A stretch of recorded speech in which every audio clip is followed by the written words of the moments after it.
नमस्कार, मी संकेत आणि आपण पाहत आहात मुंबई आउटलुक। आज दिनांक 18 सप्टेंबर 2025। पाहूया टॉप 10 घडामोडी। मनोज जरांगे पाटील यांनी मराठवाड्यात वाटप झालेल्या कुणबी प्रमाणपत्राबाबत आपला संशय व्यक्त केला आहे। 17 सप्टेंबर रोजी विखे पाटील, शिंदे आणि फडणवीस यांनी प्रमाणपत्रे वाटण्याचे आश्वासन दिले होते आणि ते पाळण्यात आले। मराठवाड्यात मराठ्यांना कुणबी प्रमाणपत्रांचं वाटप करण्यात आल्यानंतरही मनोज जरांगे पाटील म्हणाले की प्रमाणपत्रे कशी आणि कोणत्या तत्वावर वाटपण्यात आली इतकंच नाही तर याबाबत शंका व्यक्त केली आहे। ते या प्रक्रियेचा सखोल अभ्यास करून आपले मत मांडतील असेही त्यांनी सांगितले। देशातील एकमेव मोनोरेल ही मुंबईत असून चेंबूर ते 7 रस्ता या मार्गावरती धावते। गेल्या काही दिवसांपासून होत असलेल्या अपघातांमुळे MMRDAने मोनोरेल सेवा तात्पुरती बंद करण्याचा निर्णय घेतला आहे। त्यामुळे प्रवाशांचे हाल होणार आहेत। मोनोरेलची तांत्रिक प्रणाली अपग्रेडेशन आणि भविष्यातील कार्यक्षमतेसाठी MMRDAने हे मोठे पाऊल उचलले आहे। येत्या 20 सप्टेंबर पासून म्हणजेच येत्या 2च दिवसात मोनोरेल सेवा स्थगित केली जाणार आहे। स्थगिती काळात काही परीक्षण, सुरक्षेकरिता नवीन प्रणाली, आधुनिकीकरण यावर काम करण्यात येणार आहे। मात्र मोनोरेल सेवा किती महिन्यांसाठी बंद राहणार आहे याबाबत कोणतीही माहिती समोर आलेली नाही। दादरचा कबूतरखाना बंद झाला, आता सगळं शांत होईल असं वाटत असतानाच भाजपचे ज्येष्ठ नेते आणि मंत्री मंगल प्रभात लोढा यांनी मुंबईत नव्या कबूतरखान्याचं उद्घाटन केलं। त्याची सोशल मीडियावर पोस्ट देखील टाकली। त्यामुळे आता पुन्हा एकदा मराठी विरुद्ध जैन वाद पेटण्याची शक्यता आहे।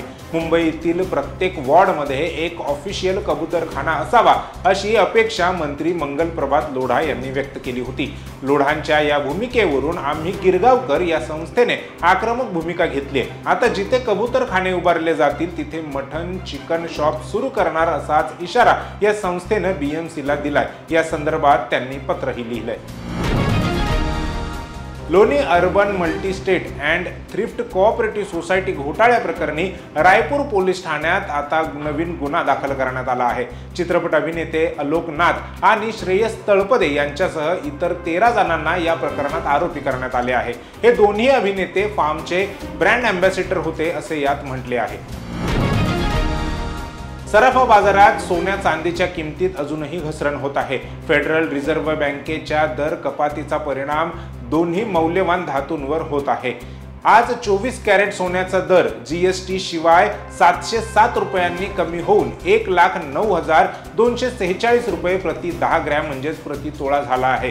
तर चांदीचे दर GST शिवाय 1,150 रुपये प्रति किलोने घसरून 1,25,563 रुपये झाले आहेत।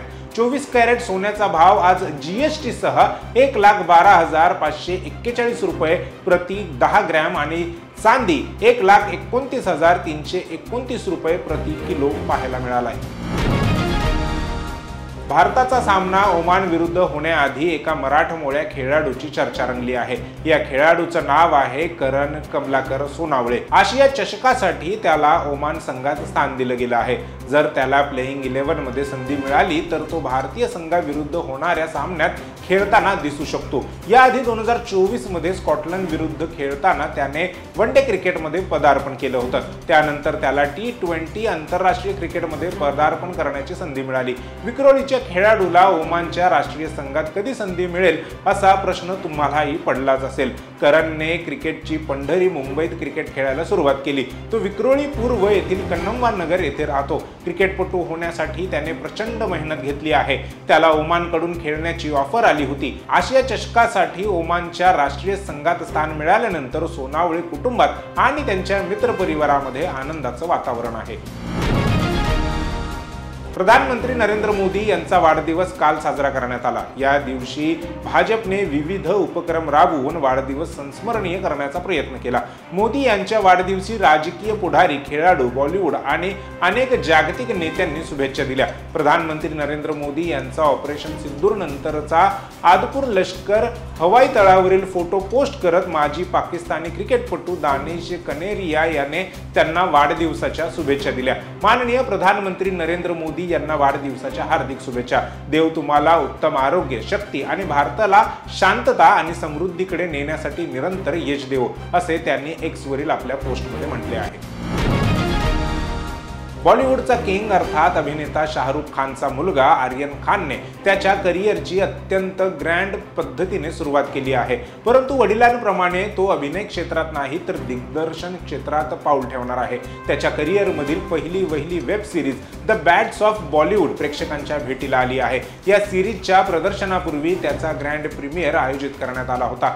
या प्रीमियरला बॉलिवूडमधील अनेक सेलिब्रिटी उपस्थित होते। शाहरुखच्या मुलाचा दिग्दर्शक म्हणून पहिला चित्रपट असल्याने बॉलिवूड इंडस्ट्रीतील आणि बिझनेस विश्वातील नामांकित चेहरे या प्रीमियरला उपस्थित होते, परंतु या सर्वात आर्यन खानच्या गर्लफ्रेंडने सर्वांचे लक्ष वेधले।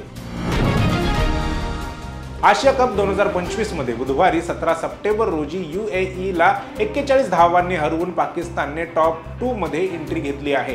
या संघाने सुपर 4 मध्ये प्रवेश केला आहे। सध्या या गटात भारत अव्वल आहे। लवकर भारत आणि पाकिस्तान यांच्यात पुन्हा एकदा सामना रंगणार आहे। यापूर्वी 14 सप्टेंबर रोजी झालेल्या सामन्यात भारताने पाकिस्तानला चक्क लोळवलं होतं। हा पराभव पाक संघाच्या जिवारी लागला आहे। पहलगाम हल्ल्यानंतर या सामन्यावर बहिष्काराचे सावट दिसून आले। भारतीय संघाने सामना जिंकल्यानंतर पाक संघाच्या खेळाडूंचे हस्तांदोलन टाळले। या दोन्ही संघात आता 21 सप्टेंबर रोजी रविवारी दुबईतील आंतरराष्ट्रीय मैदानावर सामना होईल। हा सामना भारतीय वेळेनुसार रात्री 8 वाजता सुरू होईल।